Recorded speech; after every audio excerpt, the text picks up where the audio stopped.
Welcome to okay TV entertainment. This is Kavya. Today film updates ఇప్పుడు చూద్దాం. అందం చెక్కు చెదరకుండా అద్దె గర్భంతో తల్లి అయిన హీరోయిన్స్ వీరే. తల్లిదండ్రులు అవ్వడం అనేది ఓ గొప్ప వరం. చాలామంది పిల్లలను కనాలని ఆశపడుతూ ఉంటారు.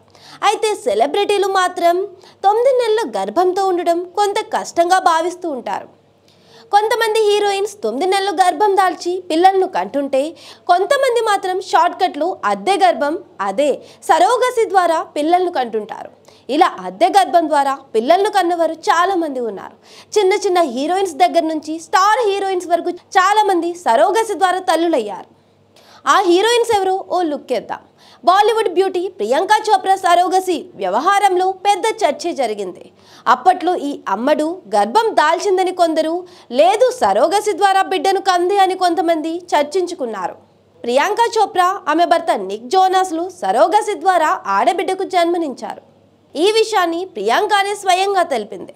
ఆ తర్వాత చాలామంది సరోగసి ద్వారా తల్లులయ్యారు. హాట్ బ్యూటీ సన్నీ లియోన్ కూడా సరోగసి ద్వారా తల్లయింది. సరోగసి ద్వారా సన్నీ కవల పిల్లలకు తల్లయింది. ఆ తర్వాత మరో బిడ్డను దత్తత తీసుకుంది. అంతేకాదు బాలీవుడ్ స్టార్ అమీర్ ఖాన్ కూడా సరోగసి ద్వారా పిల్లలను పొందాడు.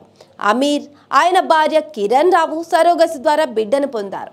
అలాగే కింగ్ ఖాన్ షారుఖ్ ఖాన్ కూడా సరోగసి ద్వారా బిడ్డను పొందాడు. షారుఖ్, గౌరీ ఖాన్ తమ 3వ బిడ్డను సరోగసి ద్వారా పొందారు. అయితే గౌరీ ఖాన్ 40 ఏళ్ల వయసులో బిడ్డకు కనడం అంత క్షేమం కాదు అని భావించి సరోగసి ద్వారా బిడ్డను పొందారు.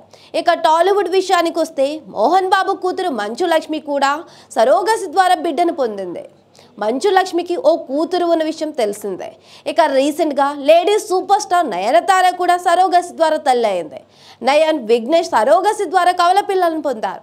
వీరితో పాటు బాలీవుడ్ ప్రొడ్యూసర్ కరణ్ జోహార్ పెళ్లి చేసుకోకుండా సరోగసి ద్వారా 2 బిడ్డలకు జన్మనిచ్చాడు.